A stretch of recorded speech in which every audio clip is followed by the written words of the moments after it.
প্রধান আলোচক শুধুমাত্র এর পরপরই আমাদের আজকের প্রোগ্রামের প্রধান অতিথি এবং সভাপতির বক্তব্যের মধ্য দিয়ে আমরা আজকের প্রোগ্রাম শেষ করব। তো আমি আমাদের প্রধান আলোচকের কথার এর শুরুতে আমি একটু বলতে চাচ্ছিলাম, একটা বিষয় একটু স্মরণ করিয়ে দেই। সেটা হচ্ছে আজকে আমরা সাবজেক্ট রেখেছিলাম সর্বমোট 6টি। আসলে আমরা যে বিষয়গুলো নিয়ে মুভমেন্ট করছি এগুলা বিশদ আলোচনার প্রয়োজন রয়েছে, যা আমরা আজকে হয়তো সবগুলো বিষয় নিয়ে আমরা আলোচনা করতে পারছি না। আমরা আজকে আপনারা যেভাবে আমাদেরকে সমর্থন দিয়েছেন এবং উপস্থিত হয়েছেন, আশা করি আমরা প্রত্যেকটা সাবজেক্ট নিয়েই আমরা সামনে আরো বিশদ প্রোগ্রামের আয়োজন করব। শুধু একটি কথা বলে আমি মতিউ স্যারকে দেব, সেটি হচ্ছে আমরা জানি, আমরা দেখছি ভারত পাকিস্তান কয়েকদিন আগে একটা যুদ্ধ হয়েছিল। ওই যুদ্ধে পাকিস্তান পরাজিত হয়েছে। তথা তারপরেই যেটা শুরু করলো ভারত, সেটা হচ্ছে ফ্লুশিং করা, এবং ফ্লুশিংয়ের মধ্যে সর্বপ্রথম যে টার্গেটটা করেছে সেটা হচ্ছে পার্বত্য চট্টগ্রাম নিয়ে কিন্তু আমরা ভারতের বাংলাদেশের সীমান্তে যে সমস্যাগুলো, আমরা সেই সমস্যাগুলো দীর্ঘদিন দেখিনি। তো আমরা দেখছি ভারতীয় মিডিয়া পার্বত্য চট্টগ্রাম নিয়ে অনেকগুলো ষড়যন্ত্র করছে, এবং তার প্রেক্ষিতেই পার্বত্য চট্টগ্রামে ফ্লুশিং করার একটা পরিকল্পনা চলছে। আমরা তথ্য পেয়েছি প্রায় 30 লক্ষের উপরে জনবলকে বাংলাদেশের অন্তরালে ঢুকানোর একটা পরিকল্পনা চলছে। তো সেই প্রেক্ষিতেই আমরা বলবো, আমরা আজকের এই প্রোগ্রাম থেকেই আমরা এটার প্রতিবাদ জানাবো। এই বলে আমরা আমাদের আজকের প্রোগ্রামের প্রধান আলোচক লেফটেন্যান্ট জেনারেল মতিউর রহমান স্যারকে বক্তব্য দেওয়ার জন্য অনুরোধ করছি। বিসমিল্লাহির রহমানির রহিম। সম্মানিত সভাপতি, আজকের সভার প্রধান অতিথি এবং অন্যান্য সুধী ও শ্রোতা মণ্ডলী, আসসালামু আলাইকুম। আমি আসলে একজন আলোচক, কিন্তু প্রধান আলোচক এটা বলা ঠিক হবে না, কারণ আমাদের হাতে এখন যতটুকু সময় অবশিষ্ট আছে আমি মনে করি না যে খুব বেশি সময় আমি কথা বলতে পারবো। আর তাছাড়া ইতিমধ্যে যারা কথা বলেছেন পার্বত্য চট্টগ্রাম বিষয়ে বেশিরভাগ কথাই হয়েছে, নতুন করে আমার বলার খুব বেশি কিছু নেই। তা আমি প্রথমেই বলি, পার্বত্য চট্টগ্রাম বাংলাদেশের 64টা জেলার মধ্যে 3টা জেলাকে নিয়ে পার্বত্য চট্টগ্রাম। খুব অস্বাভাবিকভাবে প্রায়ই আমরা বলি যে আমাদের অবিচ্ছেদ্য অংশ, পার্বত্য চট্টগ্রাম আমাদের অবিচ্ছেদ্য অংশ। এই অবিচ্ছেদ্য অংশ কথাটা বলতে হয় কেন? পার্বত্য চট্টগ্রাম তো আমাদের দেশের অংশ, এটা তো 1971 সাল থেকেই আমাদের দেশের অংশ, কিন্তু দুর্ভাগ্যজনকভাবে সব জায়গাতেই আমাদেরকে এই কথাটা বলতে হয় পার্বত্য চট্টগ্রাম আমাদের দেশের অবিচ্ছেদ্য অংশ। এর কারণটা হচ্ছে এমন একটা সিচুয়েশন তৈরি করা হয়েছে যে পার্বত্য চট্টগ্রাম আমাদের দেশ থেকে যখন তখন বিচ্ছিন্ন হয়ে যেতে পারে। এই জন্যই আমরা সকল প্রকার আলোচনায়, সকল প্রকার সভা সমাবেশে এই কথাটা বলি যে পার্বত্য চট্টগ্রাম আমাদের দেশের অবিচ্ছেদ্য অংশ। এখন পার্বত্য চট্টগ্রামের গুরুত্ব নিয়েও আমি খুব বেশি কথা বলতে চাচ্ছি না। আমাদের ভূ রাজনৈতিক এবং কৌশলগতভাবে পার্বত্য চট্টগ্রামের গুরুত্ব আছে, আমাদের একজন আলোচক আলোচনা করেছেন, সেই কথাতে আমি যাচ্ছি না। আমি যদি পার্বত্য চট্টগ্রামের মূল্য নিয়ে কথা বলি, আপনারা জানেন পার্বত্য চট্টগ্রামের আয়তন অনেকেই জানেন। আমি বলি 13,195 বর্গ কিলোমিটার। তো 13,195 বর্গ কিলোমিটার মানে বাংলাদেশের 10 ভাগের 1 ভাগ কম বেশি। এখন এই 13,195 বর্গ কিলোমিটার জায়গা আসলে কতটুকু? এই জায়গাটুকু 18টা সিঙ্গাপুরের সমান। আমরা আমাদের দেশের মেইন স্ট্রিম পপুলেশন, তারা খুব বেশি কিন্তু পার্বত্য চট্টগ্রাম নিয়ে ভাবেন না। যদি ভাবতেন তাহলে পার্বত্য চট্টগ্রাম আজকে এতটা অবহেলিত থাকতো না। এবং স্বাধীনতার এত বছর পরে পার্বত্য চট্টগ্রামের স্বাধীনতা ও সার্বভৌমত্ব রক্ষার জন্য আমাদের এখন এই রাস্তায় নামতে হতো না, বা এই সভা, সেমিনার, সিম্পোজিয়াম করতে হতো না। তার অর্থ হচ্ছে রাষ্ট্রীয়ভাবেই আমরা পার্বত্য চট্টগ্রামকে তেমন গুরুত্ব দিচ্ছি না। আর রাষ্ট্রীয়ভাবে গুরুত্ব না দেওয়ার কারণেই আমাদের দেশের মেইন স্ট্রিম পপুলেশন, তারা পার্বত্য চট্টগ্রামের মূল্যটা বুঝতে পারে না। পার্বত্য চট্টগ্রাম দেশের 10 ভাগের 1 ভাগ হলেও আমি যদি আরেকটু স্ট্যাটিস্টিক্যালি বলতে চাই এবং মাপঝোঁক করে বলতে চাই, পার্বত্য চট্টগ্রামের যত পাহাড় আছে এই পাহাড়ের গড় উচ্চতা 1800 ফিট। এবং সব পাহাড়গুলোকে যদি চ্যাপ্টা করে দেওয়া হয় এবং পাহাড়ের যদি ওজন করা হয়, তাহলে পার্বত্য চট্টগ্রামের ওজন হবে বাংলাদেশের অবশিষ্ট অংশের সমান। তো আমি এটা মেপে একদম যে সঠিক ফিগার বলছি তা না, আনুমানিক বা অনুমান করে বলছি। তো প্রকৃতপক্ষে পার্বত্য চট্টগ্রাম দেশের 10 ভাগের 1 ভাগ হলো এর মূল্য আমাদের জন্য অপরিসীম। কিন্তু পার্বত্য চট্টগ্রামে বাস করে মাত্র 16 থেকে 17 লাখ মানুষ, অর্থাৎ পার্বত্য চট্টগ্রামের জনসংখ্যা আমাদের দেশের মোট জনসংখ্যার 100 ভাগের 1 ভাগ। আর এই 100 ভাগের 1 ভাগ মানুষ পুরো পার্বত্য চট্টগ্রামের উপর তাদের দখল প্রতিষ্ঠার জন্য তারা বিভিন্ন কথাবার্তা বলে বেড়াচ্ছে, বিদেশিদের সাথে যুক্ত হয়ে ষড়যন্ত্র করে বেড়াচ্ছে এবং আমাদের দেশ থেকে এই মূল্যবান অংশটুকু বিচ্ছিন্ন করার জন্য তারা সেই বহু বছর ধরে চেষ্টা করে যাচ্ছে। যার জন্য আমাদের সেনাবাহিনীর অনেক সদস্য, আমাদের নিরাপত্তা বাহিনীর অনেক সদস্য এই পার্বত্য চট্টগ্রামকে রক্ষা করতে গিয়ে জীবন দিয়েছেন।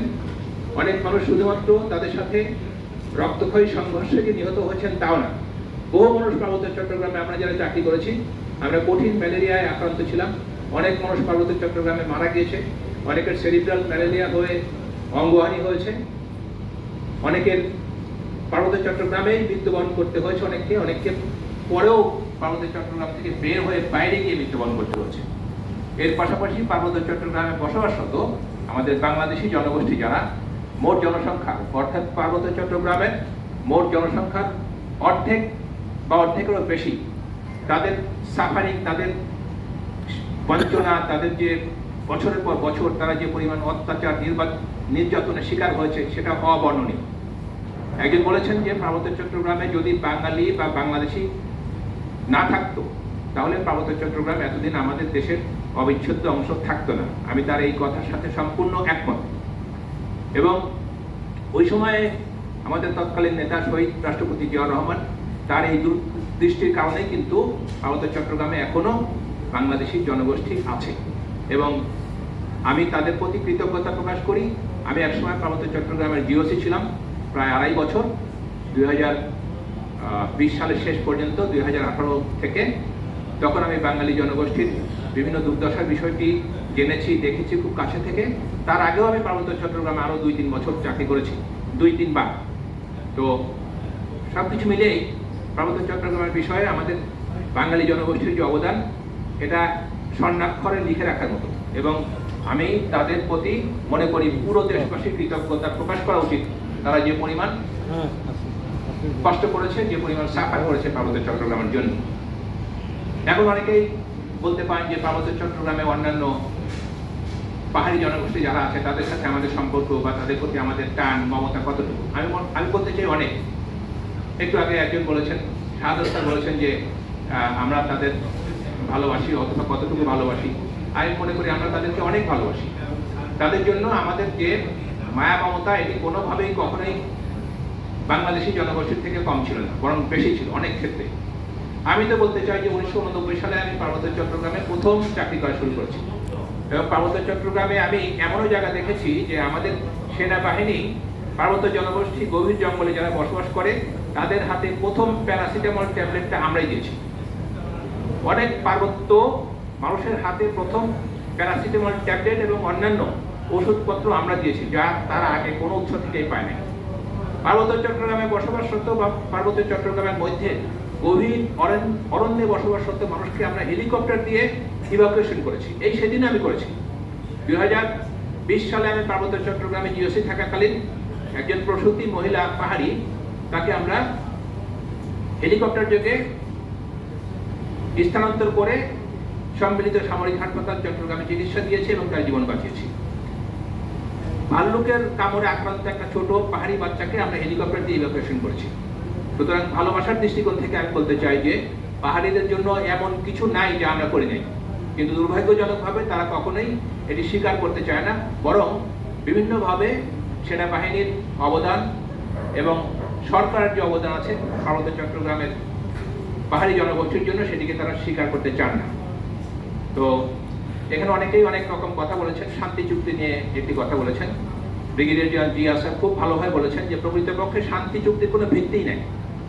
যে চুক্তি 1997 সালের 2রা ডিসেম্বরে স্বাক্ষরিত হয়েছিল সেটিকে একটি চুক্তি আদৌ বলা যায় কিনা সেখানে ব্যাপক সন্দেহ আছে। আর শান্তি চুক্তি স্বাক্ষরিত হয়েছে 1997 সালে। 1998 সালে শান্তি চুক্তি বাতিল হয়ে যাওয়ার কথা, কারণ সন্তুল আমার জ্ঞাতি ভাইদেরই একটি গোষ্ঠী ইপিডিএফ নাম ধারণ করে তারা 1998 সাল থেকেই আবার নতুন করে সশস্ত্র আন্দোলনে শুরু করে। আর তাছাড়া শান্তি চুক্তির অন্যতম প্রধান শর্ত যেটি, সেটাই পালন করা হয়নি। শান্তি চুক্তির অন্যতম প্রধান শর্ত ছিল তাদের অস্ত্র সমর্পণ করা, কিন্তু সন্তুল আর্মা প্রকৃতপক্ষে আইওয়াস টাইপ কিছু ভাঙ্গাচোরা জং ধরা অস্ত্র জমা দিয়ে সেদিন আত্মসমর্পণের নাটক করে। বাট প্রকৃতপক্ষে তারা তাদের ভালো ভালো দামি দামি অস্ত্রগুলো সব বিভিন্নভাবে বিভিন্ন জায়গাতে লুকিয়ে রেখেছিল, যেগুলো তারা এখন বের করেছে, পরবর্তীতে বের করেছে, এবং সেগুলো আবার তারা সশস্ত্র আন্দোলনের জন্য ব্যবহার করছে। তা আমি আমার বক্তব্য যদি এখন আরো দীর্ঘায়িত করি, তাহলে অন্য আরো দুজন অত্যন্ত শ্রদ্ধেয় বক্তা আছেন, তাদের বক্তব্য ওনারা হয়তো যথেষ্ট সময় পাবেন না। আমি মনে করি যে পার্বত্য চট্টগ্রামকে বিচ্ছিন্ন করার জন্য যে ষড়যন্ত্র হচ্ছে, এটি জাস্ট 2-1 দিনের না, এই ষড়যন্ত্র বহু বছর ধরে হচ্ছে, এবং আমরা অত্যন্ত দুর্ভাগ্যজনকভাবে সমগ্র দেশ ও জাতি এই ষড়যন্ত্রের বিষয়টি মোকাবেলা করার জন্য একত্রিত হতে পারছে না। আমি দেখতে পাচ্ছি, বা আপনারাও দেখতে পাচ্ছেন, শুধুমাত্র বাংলাদেশের সেনাবাহিনী যারা পার্বত্য চট্টগ্রামে নিয়োজিত তারা এবং পার্বত্য বাংলাদেশি জনগোষ্ঠী, এরা ছাড়া আমাদের দেশের এই মূল্যবান অংশটুকু আমাদের দেশের অবিচ্ছিন্ন এবং আমাদের দেশের মূল ভূখণ্ডের অংশ হিসেবে রাখার ক্ষেত্রে মেইন স্ট্রিম পপুলেশন বা দেশের সারা দেশের জনগোষ্ঠীর যে ভূমিকা থাকার কথা, সেই ভূমিকা তারা রাখতে পারছেন না। আমার ধারণা তারা পার্বত্য চট্টগ্রামের মূল্যটা বুঝতে পারছেন না, এবং পার্বত্য চট্টগ্রাম যদি আমাদের বেহাত হয় তাহলে আমাদের কি দশা হতে পারে সেটাও অনুধাবন করতে পারছেন না। তবে আমি মনে করি যে কোনো প্রকার ষড়যন্ত্র রুখে দেওয়ার জন্য আমাদের ঐক্যবদ্ধ হওয়া উচিত। পার্বত্য চট্টগ্রামের স্বাধীনতা ও সার্বভৌমত্বের প্রশ্নে কোনো আপোষ হতে পারে না, এবং প্রয়োজন বোধে আমরা আবার যদি আমাদেরকে ইনসার্জেন্সি স্টেট বা কাউন্টার ইনসার্জেন্সি স্টেটে ফিরে যেতে হয়, যদিও আমি মনে করি যে আমরা কখনোই একটা পরিপূর্ণ শান্তি পার্বত্য চট্টগ্রামে দেখি নাই, যেটা এখনো চলমান, আগেও ছিল, শান্তি চুক্তির আগেও ছিল, শান্তি চুক্তির পরেও আছে। সো যা অর্জিত হয় নাই তার পিছনে আর ছোটাছুটি না করে বরঞ্চ আমাদের শক্ত অবস্থানে যাওয়া উচিত, পার্বত্য চট্টগ্রাম নিয়ে কোনো আপোষ না। সবাইকে ধন্যবাদ।